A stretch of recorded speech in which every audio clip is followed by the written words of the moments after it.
Learning, remember her husband Venkat Raman had already arrived from abroad for questioning. He's going to be appearing before the Kalgote police station as we speak for questioning. Remember, police are trying to understand more about his involvement, his level of involvement with the family in the years leading up to this entire story. My colleague Yesha with us to bring us more details. Yesha, over to you. Yes, in fact, we've seen that after this incident that took place, Suchana's husband, that is Venkat Raman, was called in from Indonesia. Now, there are details which have emerged. In fact, it was Suchana in her statement to Goa police, who she mentioned that the two of them were in the process of filing for the divorce. Their divorce was being were completed, and decision as to who would get the custody of the child and who would, in fact, able to meet the child was something that they were not really agreeing on. In fact, Suchana had landed in Goa on Jan 26th, following which on Jan 8th was when this incident was reported.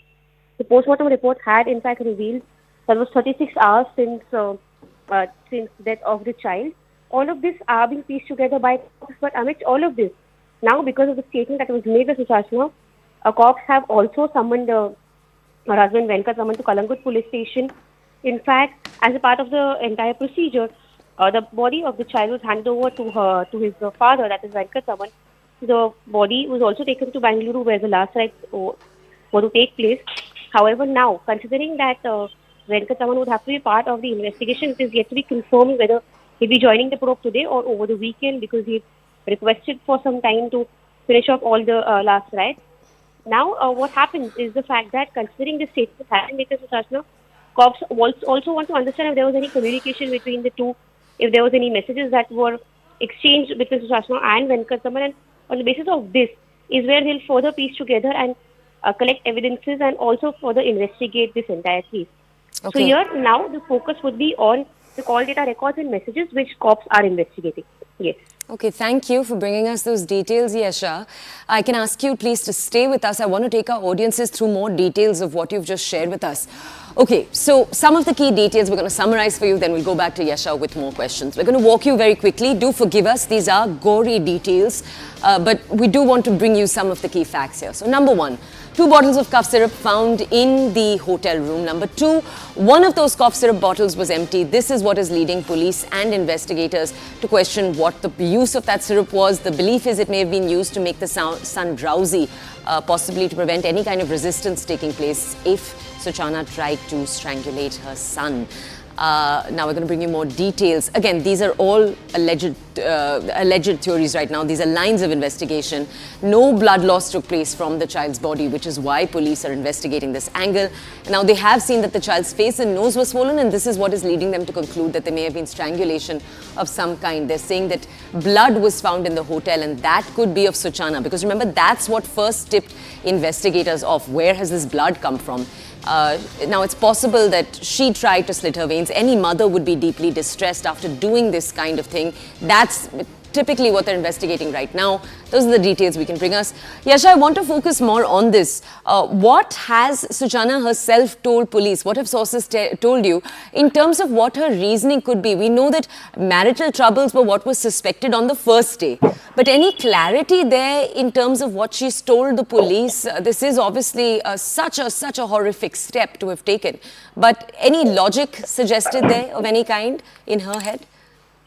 Absolutely. In fact, here what we see is that cops, though have been trying to probe Suchana, she has not been cooperating with the investigation. In fact, time and again, when she was being asked, there were different theories that were floated by her.